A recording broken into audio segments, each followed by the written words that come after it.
Exaltar su nombre. Y me gusta este último coro cuando dice: muéstrame, Señor, tu corazón.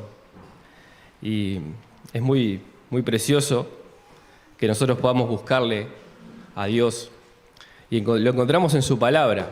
Vemos su corazón por medio de su palabra. Vamos a abrir la Biblia en el libro de Efesios, capítulo 1.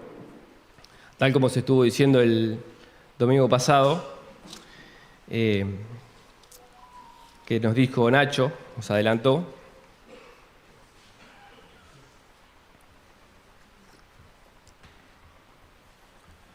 Comenzamos con una serie con el libro de Efesios. Y es un libro muy rico. Y vamos a leer los primeros versículos allí, del 1 al 6. Dice: Pablo, apóstol de Cristo Jesús, por la voluntad de Dios, a los santos que están en Éfeso y que son fieles en Cristo Jesús. Gracia a vosotros y paz de Dios, nuestro Padre, y del Señor Jesucristo. Bendito sea el Dios y Padre de nuestro Señor Jesucristo, que nos ha bendecido con toda bendición espiritual en los lugares celestiales en Cristo, según nos escogió en Él antes de la fundación del mundo, para que fuésemos santos y sin mancha delante de Él.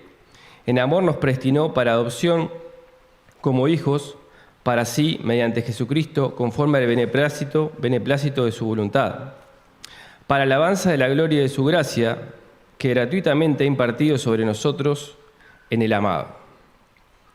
Muy bien. Y bueno, pensando en este primer capítulo, tenemos allí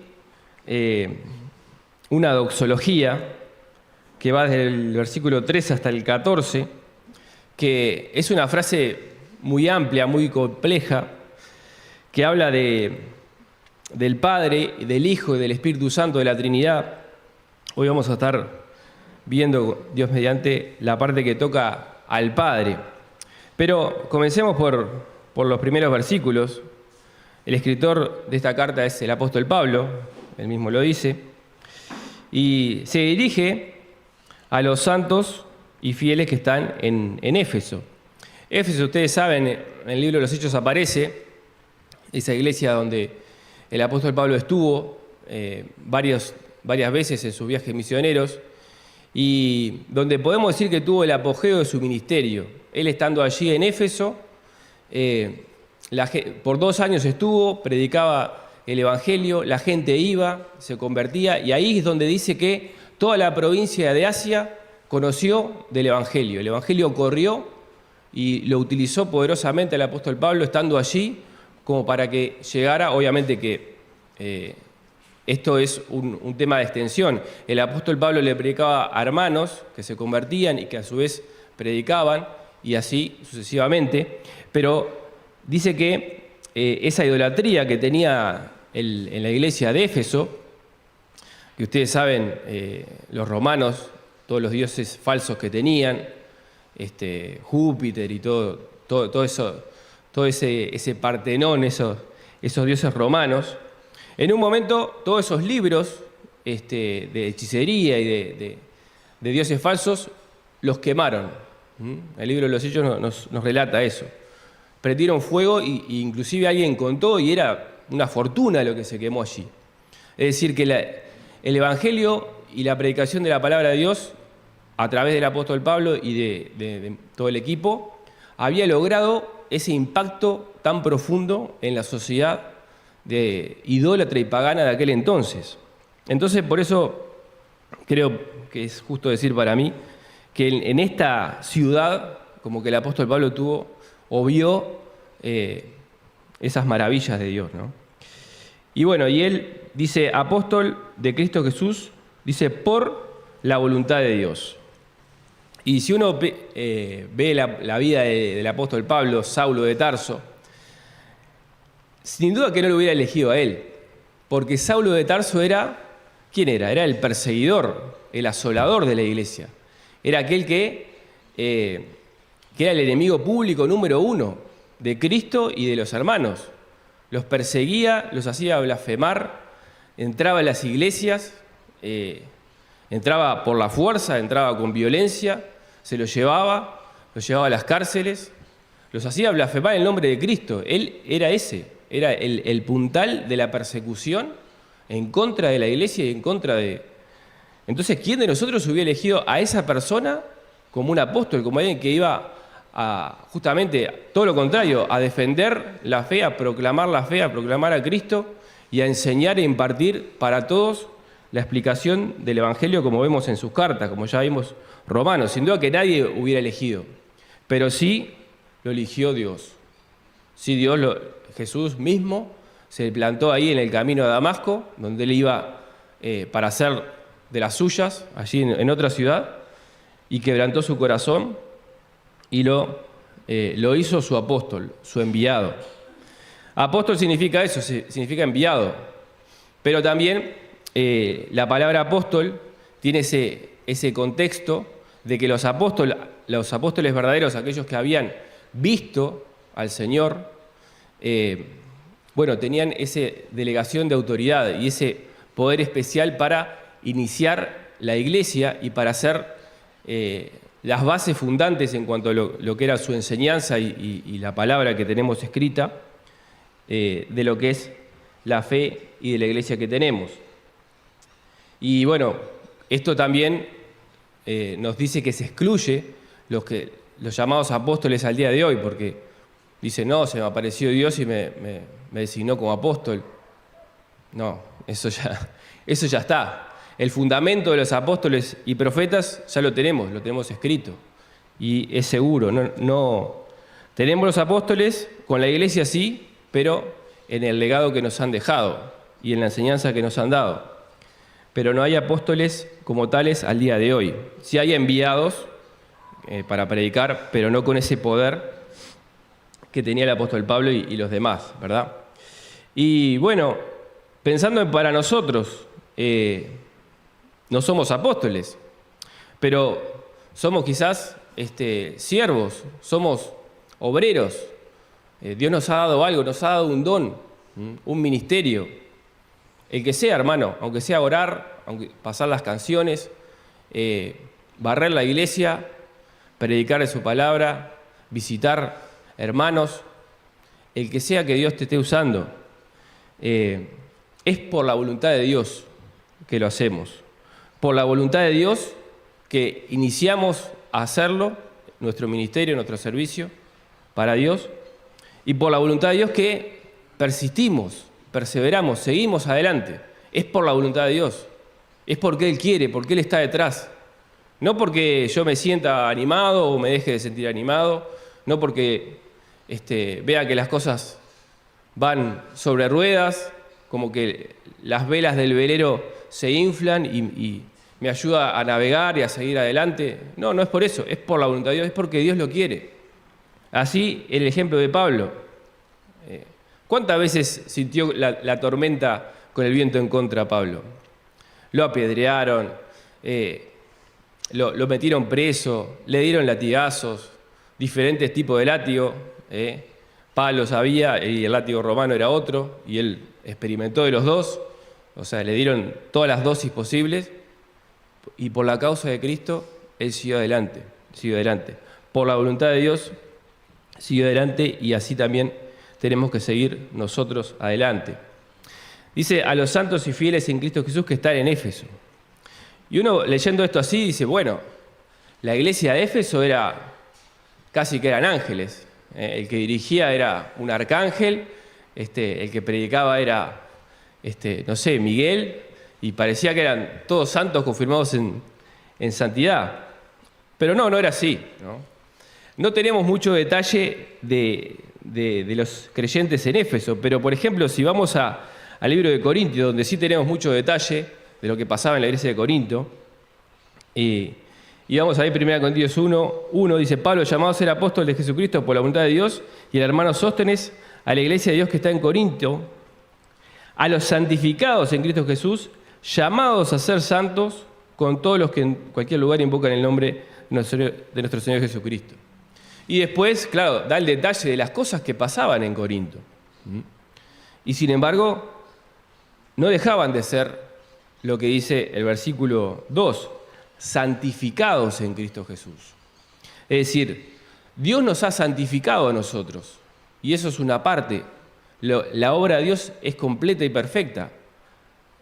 Él nos ha limpiado con la sangre de su Hijo y nos ha apartado para sí. La parte de Dios es perfecta y está completa, está hecha. Pero hay otra parte que es nuestra y es la de nosotros mismos, con nuestra voluntad, presentarnos a Dios y en este proceso de santificación, de que nosotros con nuestra voluntad, sumemos nuestra voluntad a la voluntad de Dios y nuestro corazón al corazón de Dios y así podamos mantener esa posición como de ellos de los efesios, santos y fieles en Cristo. Versículo 2 dice, gracia y paz a vosotros de Dios nuestro Padre y del Señor Jesucristo. Y parece como una frase que nosotros decimos todo el tiempo, ¿no? Que te vaya bien, que pases lindo, pasalo bien. Por ahí en el libro de los Hechos dice, pásenlo bien. Pero pensando en las palabras, ¿no? Gracia y paz. Qué grandes palabras.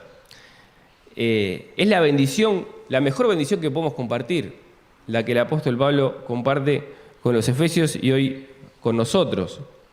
¿Por qué? Porque necesitamos de esa gracia. Necesitamos volver a la gracia de Dios. Dice Hebreos 13:9 que buena cosa es afirmar el corazón con la gracia.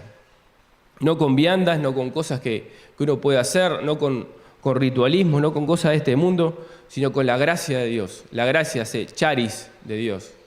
Ese amor, ese afecto, ese regalo no merecido de Dios. También a Timoteo le dice, esfuérzate en la gracia que es en Cristo Jesús.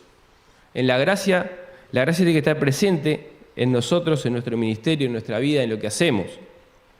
Y también en nuestra conversación entre nosotros y con Dios. Colosenses 4:6 dice, sea vuestra palabra siempre sonada con gracia también, ¿no? Para que sepáis cómo conviene responder a cada uno. También, además de la gracia, necesitamos de la paz. Necesitamos de la paz. Todos nosotros tenemos nuestros problemas. Podrá ser grandes, podrá ser chicos, pero en este mundo hay aflicción. Hay cosas que son complicadas. Y necesitamos la paz que sobrepasa todo entendimiento. Y esa paz está disponible para ti y para mí, hermano. Filipenses 4:7. La paz de Dios que sobrepasa todo entendimiento guardará vuestros corazones y vuestros pensamientos en Cristo Jesús. Fíjate el efecto precioso y necesario para nuestra vida de la paz de Dios. Y también para no caer, sino vencer y ser fortalecidos. Lo que el Señor dijo, mi paz os dejo, mi paz os doy. No como el mundo la da, yo os la doy. No se turbe vuestro corazón, ni tengan miedo. Bien, ahora sí vamos a la primera parte de esta doxología. Como adelantábamos, doxología es fórmula de alabanza a la divinidad, especialmente a la Trinidad, Padre, Hijo, Espíritu Santo, la Trinidad, ¿no? Comienza el versículo 3, termina en el 14, haciendo como un resumen, primero es la obra del Padre, que nos elige en santidad, nos hace sus hijos, nos acepta. La obra del Hijo, versículo 7, en cuanto a la redención, al conocimiento del misterio de su voluntad, versículo 9, y a una herencia. Y la obra del Espíritu Santo, versículo 13, el sello del Espíritu Santo y la herencia, el versículo 14. Pero no vamos a ver todo eso, ¿verdad? Vamos a ver solo la obra del Padre. Y nos presenta resumidamente el Evangelio de la gracia de Dios. Versículo 13, bendito sea el Dios y Padre de nuestro Señor Jesucristo, que nos bendijo con toda bendición espiritual en los lugares celestiales en Cristo. Y yo ponía con una frase, bendecidos totalmente para bendecir a Dios sinceramente.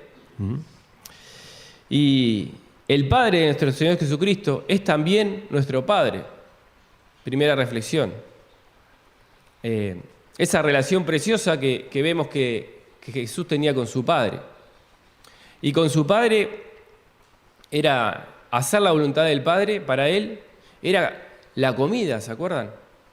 En aquel momento cuando con la mujer samaritana le pidió agua, la mujer se fue, después de hablar con él, y llegaron los discípulos y, maestro, come, yo tengo una comida que ustedes no saben, ¿no? Hacer la voluntad del Padre. Y la realización de Jesús, ¿cuál era? No era que lo reconocieran, no era que lo aplaudieran, no era que le fuera bien el ministerio, no era que tuviera muchísimos seguidores. En un momento tenía muchísimos seguidores, pero que le seguían por interés. Y él le dijo, de cierto les digo que ustedes me siguen porque se saciaron. Y después le dice, busquen de la comida del maná que viene del cielo. Y ahí no lo entienden y se van y todo. Y no lo fue a buscar. Le dijo a sus discípulos, ¿quieren irse ustedes también? Y las palabras de Pedro ahí, ¿a quién iremos, Señor? Tú tienes palabras de vida eterna. Y el éxito de Jesús estaba en hacer las obras que el Padre le había dado, en cumplir la misión, la tarea que Dios le había dado. Medía el éxito diferente de nosotros. Porque bueno, nosotros somos resultadistas, ¿no? Nos gusta el fútbol, bueno, si el cuadro gana, ya está, todo se perdona, ¿no? Aunque ganó con un gol de carambola en la hora y en contra, y no importa. O sea, si ganamos, ya está. No van a despedir a nadie si ganamos. Ahora, si perdemos, aunque ya hemos jugado buenísimo, todo bien, si perdemos, capaz que despiden al técnico y a todos. Somos resultadistas, pero Dios no es así. Dios no mide las cosas así. Muchas veces la falta de resultados visibles, entre comillas, es una prueba también para nosotros, para nuestra fidelidad, para que podamos seguir adelante, para que podamos esforzarnos en Dios y depender más de Él. Y Jesús le dijo, ahí recién resucitado en Juan 20, 17, dice, Jesús le dijo, no me toques, porque aún no he subido a mi Padre, mas ve a mis hermanos y diles, subo a mi Padre y a vuestro Padre, a mi Dios y a vuestro Dios. Así como esa relación que siempre tuvo el Hijo con el Padre, hoy la tenemos nosotros, nuestro Dios y nuestro Padre. Esta bendición que dice, por la cual, porque acá es Pablo que bendice a Dios por la bendición que ha dado, es como que de su corazón explota su corazón y aflora esa bendición hacia Dios, considerando lo que Dios ha hecho. ¿Y qué Dios ha hecho? Esa bendición se ha consumado en el pasado. Porque está hablando de eso, está el tiempo así verbal del griego está hablando de algo que se consumó en el pasado, está hecho, esa bendición está realizada. No está hablando de la bendición que tenemos en Dios al día de hoy, del presente, por ejemplo. O sea, todos nosotros podemos contar las bendiciones, hay un libro que dice, cuenta las bendiciones, ¿no? Bendiciones, ¿cuántas tienes ya? Bendiciones, Dios te manda más. No me voy a poner a hacer un solo acá, ¿no? Pero digo, ¿se acuerdan algunos del himno? Pero tenemos muchas bendiciones de Dios. La vida, el trabajo, la salud, la iglesia. Tenemos muchas bendiciones. Pero esta bendición es especial. Es especial. Ya se produjo y ya se consumó. ¿De qué bendición está hablando? Aquella que le dijo a Abraham. ¿Se acuerdan? Serán benditas en ti todas las familias de la tierra. Y el libro de Gálatas nos aclara que a eso se refería con una simiente, un descendiente en particular de Abraham. Y no es ni más ni menos que nuestro Señor Jesucristo, el cual recordamos su muerte y su resurrección a través de los símbolos. 1 Pedro 1:20 dice, ya destinado este Cordero, desde antes de la fundación del mundo, pero manifestado en los postreros tiempos por amor de vosotros. Ese cordero estaba inmolado ya desde el principio de los tiempos. El plan de salvación no es un plan de contingencia. No es que se me arruinó, como cuando iba a decir las amas de casa, pero sé que hay varones que también lo hacen, tortas, por ejemplo, y ponen los ingredientes, todo, y se me arruinó la torta, ¿no? Se me arruinó. ¿Qué pasó? Plan de contingencia, ¿qué hacemos? Bueno, galletas, yo qué sé, no sé, otra cosa. Galleta con dulce de leche. No es un plan de contingencia la salvación. Era el plan que estaba en el corazón de Dios desde antes de fundar el mundo. Y es tremendo pensar de que Dios ya sabía lo que iba a pasar. Creó al hombre perfecto, porque cuando Dios creó el mundo no existía maldad, no había pecado, no había injusticia, no había guerras, no había nada de lo que podemos decir, cómo sufrimos y sufre el mundo, el hambre, la muerte, enfermedades, desastres naturales. Nada de eso existía en el precioso y perfecto mundo que Dios creó, en santidad, en perfección, en hermosura, cuando estaban Adán y Eva allí en el huerto del Edén. Nada de eso existía, era todo precioso y perfecto. Y Dios ya sabía lo que iba a pasar, las elecciones, los pasos que ellos iban a tomar y que nosotros íbamos a tomar. Y aún así estaba en su plan que el Hijo de Dios entregara su vida por nosotros. Por eso es que le iban a dar la espalda. Por eso es que iban a ponerse como enemigos de Dios. Y era el plan de Dios y así fue. Y esa bendición son hechos más que palabras, ¿no? Porque a veces es una frase, ¿verdad? Es una frase hecha, podríamos decir, pero qué necesario que sea así. Porque a veces que son palabras y solo palabras. Y sabemos que no nos sirven cuando es solo palabras.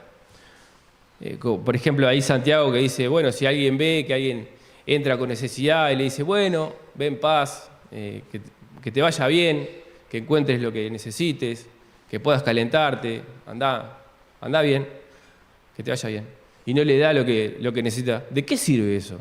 Son solo palabras, eso no es lo que Dios hace con nosotros ni lo que Dios nos enseña. Dios nos mostró hechos concretos de amor. ¿Te sentís amado? ¿Te sentís despreciado? ¿Sentís que nadie te entiende, nadie te quiere? Mirá la cruz. Hechos de Dios. Bien concreto, inamovible. El hecho concreto de Dios en la cruz, mostrando su amor. Otra faceta es que es abarcativo para todos los creyentes. No hay distinción de raza, de rango social, de nivel socioeconómico, de características, ser inteligente, mal o buen aspecto, contexto religioso previo. Dios desestima todo eso. Los salvos por gracia mediante la fe somos parte de la iglesia mundial, por no decir universal, de Dios, y todo lo demás, las etiquetas y las cosas que nos ponemos entre nosotros para dividirnos, separarnos y distanciarnos, caen. Es abarcativa esta bendición para todos los creyentes. Y dice con toda bendición espiritual. El término espiritual significa que proviene del Espíritu Santo, es hecho por el Espíritu Santo. Y es algo completo, pleno, perfecto, es decir, Dios no pudo dar más. Dios lo dio todo. Dios dio lo mejor. Y dice en los lugares celestiales.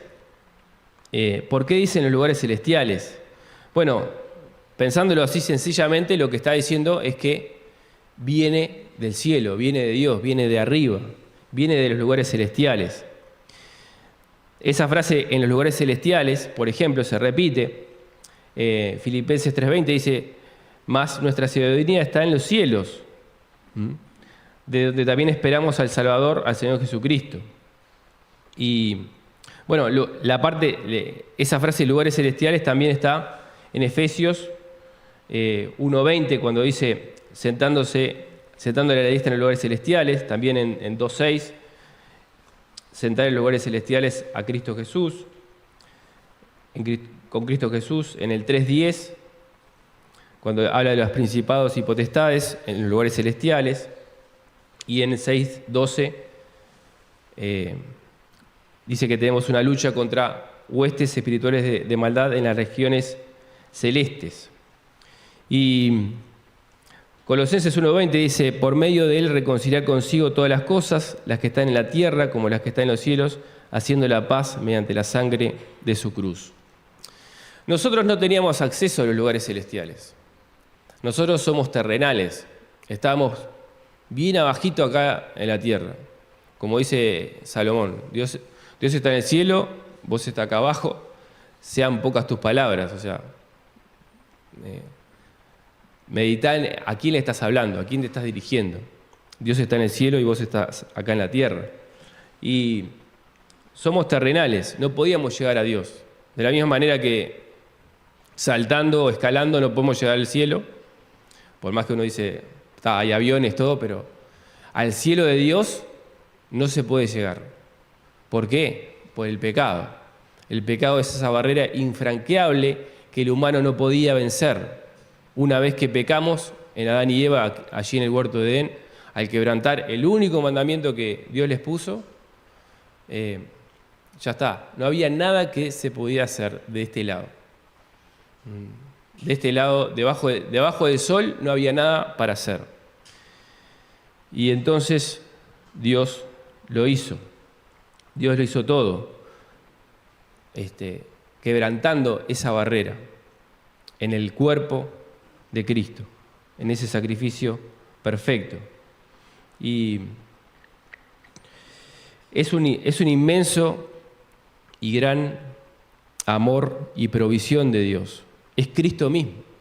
Juan 3:16 dice que de tal manera amó Dios al mundo que ha dado a su Hijo unigénito. La provisión de todo el amor de Dios, la inmensa y gran bendición que Dios tiene, la mayor bendición es Cristo mismo. Es Cristo la bendición. Y especialmente lo que bajó del cielo fue el Espíritu Santo.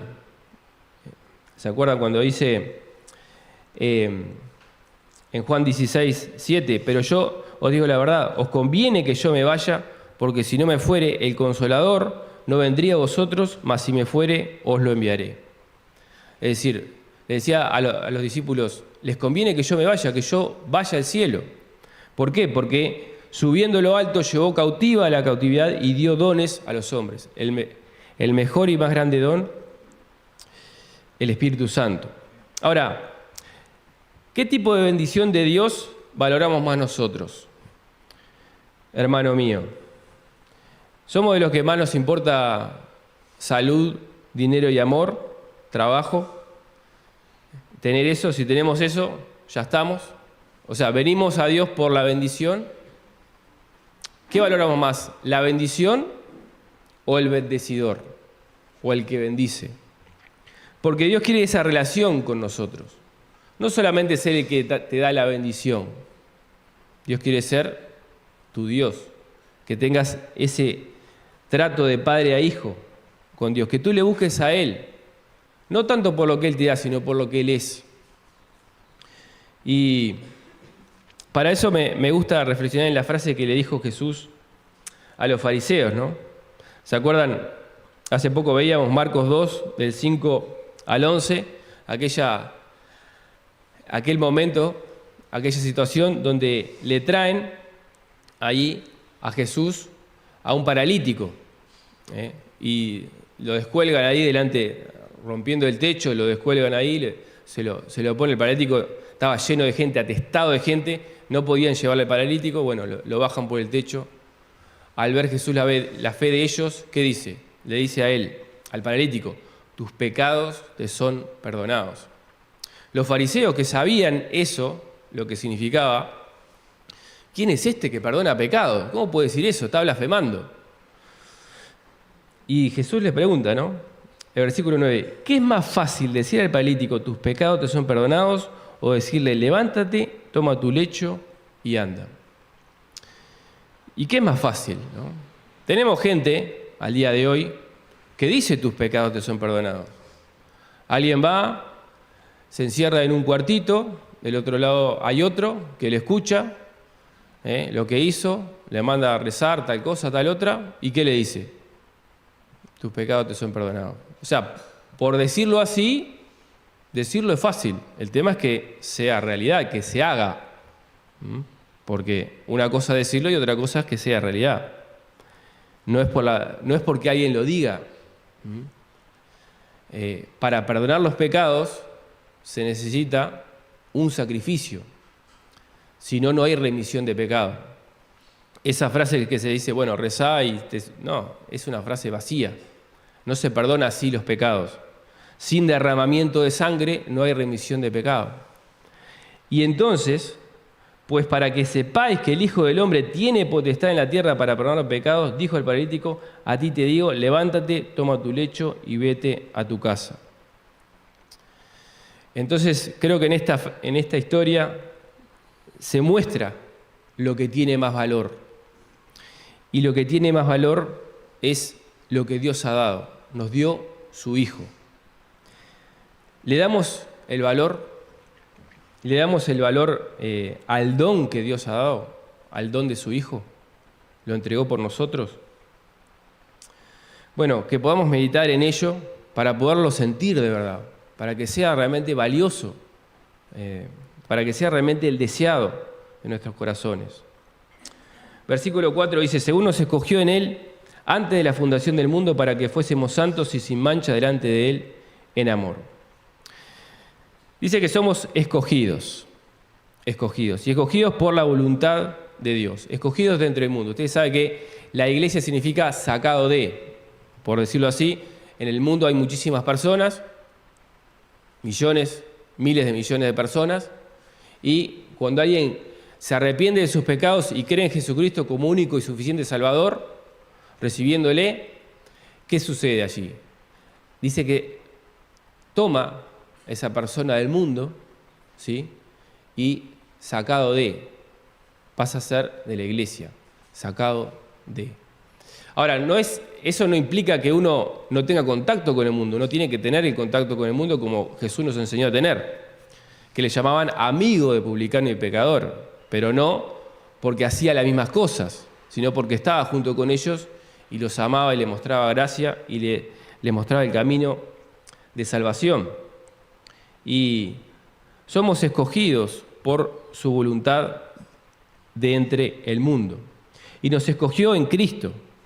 Y es un énfasis que vemos acá en la carta, ¿no? En Cristo, en Él, en Cristo. Y ese énfasis nos habla de que todo depende de Cristo, todo depende de Él.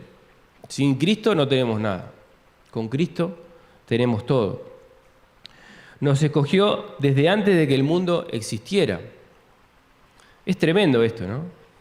Somos salvos por gracia, escogidos, y no está hablando de escogidos para perdición. Está centrándose en los escogidos para salvación. Y la conclusión de esto es que nos tenemos que sentir privilegiados. Hermano, ¿te arrepentiste? ¿Creíste en Jesucristo? Sos salvo, sos escogido por Dios. Eso es lo que tiene que quedar en la cabeza. Sos escogido, soy escogido. Dice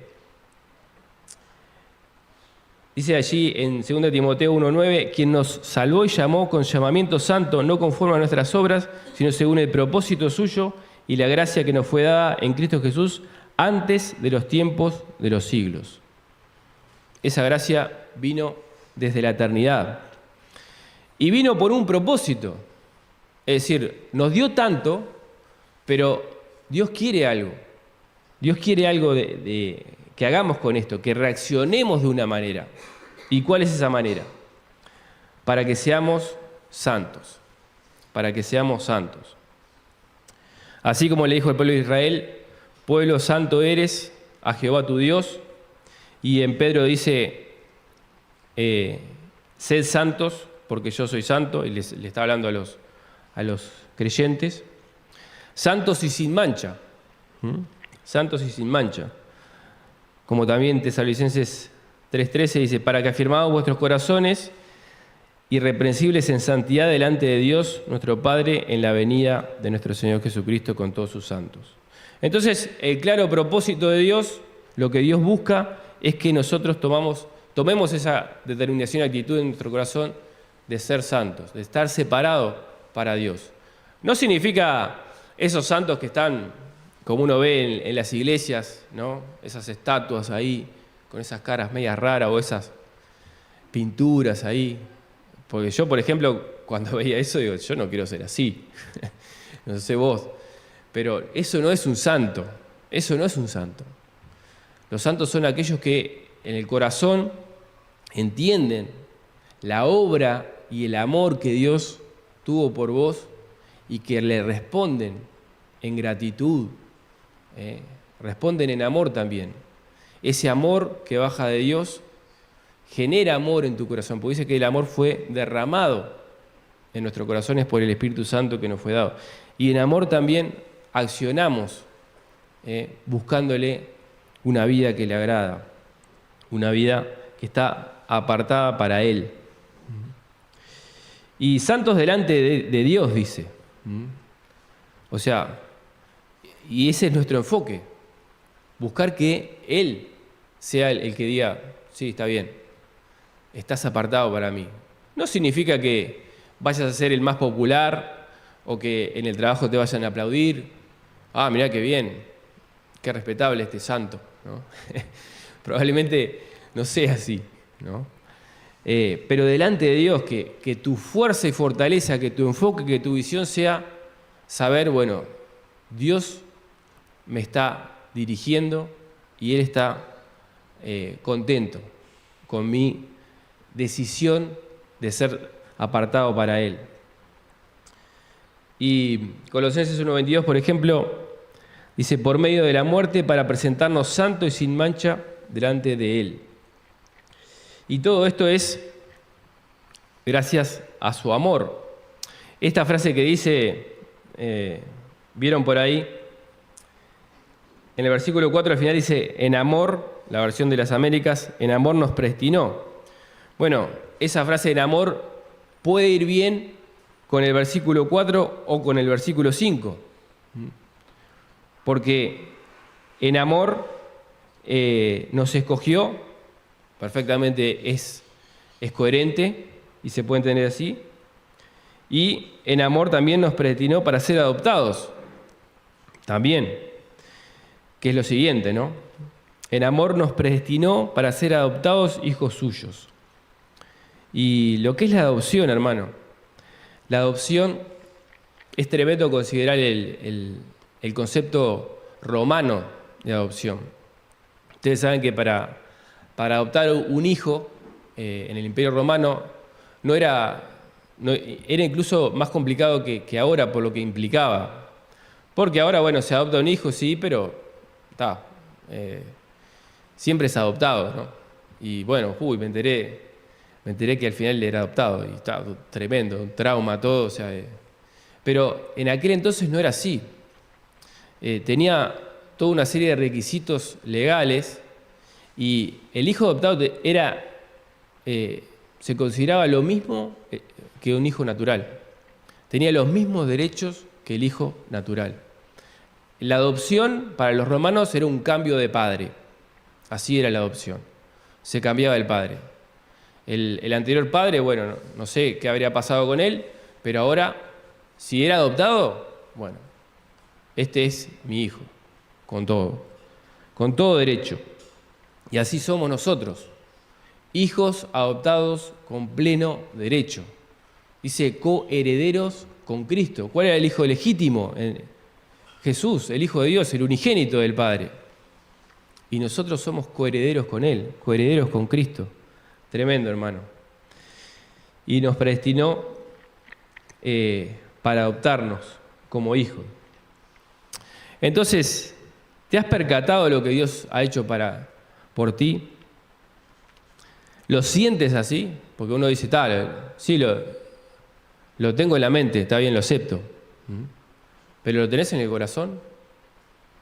A veces, alguien decía, ¿no? Hay poca distancia, ¿no?, entre la mente y el corazón. Pero hay una gran distancia en realidad. Porque implica meditarlo, implica creerlo de verdad. Y bueno, si no lo sentís, te digo, necesitas meditar más en estas cosas. Porque si no meditas en estas cosas, ¿en qué meditas? Y a veces meditas en lo del pasado, en lo que te dicen los enemigos, ¿no? La carne que siempre está ahí, el mundo que se opone, el enemigo Satanás, con sus dardos de fuego que tira a nuestras mentes.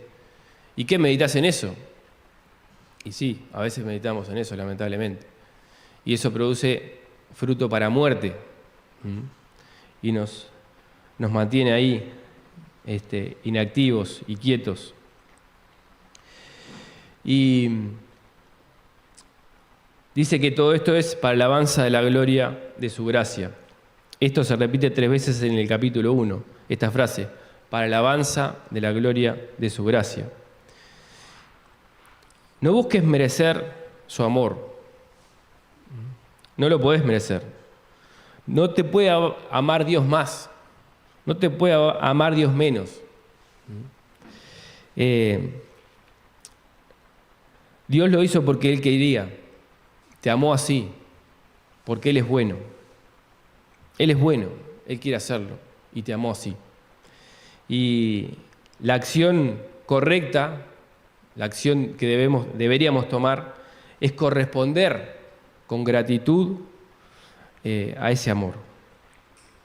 Versículo 6 dice, para la alabanza de la gloria de su gracia con la cual nos hizo aceptos en el amado. Aceptos en el amado. Somos aceptados por Dios. Y eso no lo desmerece a Él. Eso le da gloria a Él. Porque, o sea, lo desmerecería entre comillas si fuera, como a veces nosotros le podemos poner una regla a nuestros hijos y la quebrantan. Bueno, está bien, dale, no pasa nada. Dios no hace eso. Cuando hay un quebrantar los mandamientos, eso genera una deuda moral y eso hay que pagarlo. Bueno, Él pagó la deuda. En la cruz se pagó esa deuda y nos dio esa redención. Tenemos redención por su sangre, el perdón de pecados según las riquezas de su gracia.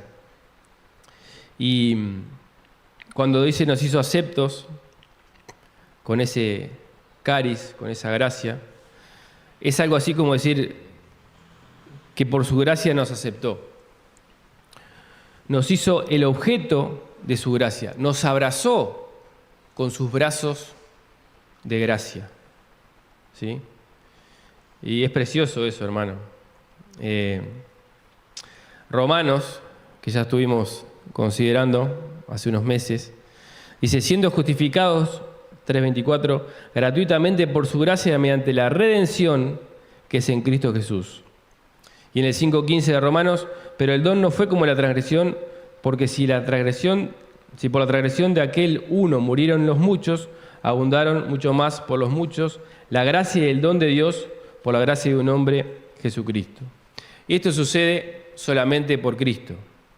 Es por Cristo, hermano. Es por Cristo. Entonces, ¿conociste que sos acepto? ¿Ya no sos rechazado? El tema de ser rechazado a veces por la casa, por los padres, es todo un tema. Es todo un tema. Y a veces se arrastra toda la vida eso. Incluso gente grande. Heridas psicológicas que no se sanan por el rechazo de la casa. Acá te dice que Dios te hizo acepto en Jesús, en el amado. ¿No? ¿Has considerado eso? ¿Lo crees de verdad? ¿Te apropiaste de eso?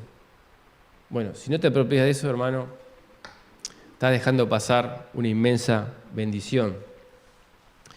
Y a veces estas cosas nos pueden pasar por la estratosfera, ¿verdad? pero que nos pueda ganar el corazón todo lo que Dios hizo por nosotros. Y hay una historia que se contó ahí, un predicador contó una vez, es como una fábula, ¿no? Era un novio y una novia, un pretendiente con una chica, que en realidad no lo quería mucho, entonces le dice, bueno, te voy a prestarme atención si me traes una rosa roja. Y justamente no era tiempo de rosas rojas, ¿no? Y había un árbol por allí que tenía rosas blancas. Entonces había un pajarito por ahí que, es una fábula, escuchó eso. Entonces él se sacrifica con su sangre, ¿no?, para teñir esa rosa blanca y que fuera roja, teñida de sangre. Y entonces el muchacho ve la rosa roja y la corta y se la lleva a su pretendiente, a su muchacha. Que cuando ve la rosa roja, como ella en realidad no lo quería, lo desprecia, la tira, la pisotea. Entonces no solo desprecia el regalo, sino que desprecia el sacrificio que se hizo para darle ese regalo. No seamos como esa muchacha que despreciamos el inmenso y gran sacrificio que Cristo hizo por nosotros. No lo despreciemos, hermano. Te animo te desafío y me desafío a apropiárnoslo, a que realmente podamos creerlo, tomarlo para nosotros, llegar a sentirlo, comprenderlo de verdad. Para eso necesitamos meditar en estas cosas, que produzca su obra en nosotros. Que Dios bendiga su palabra.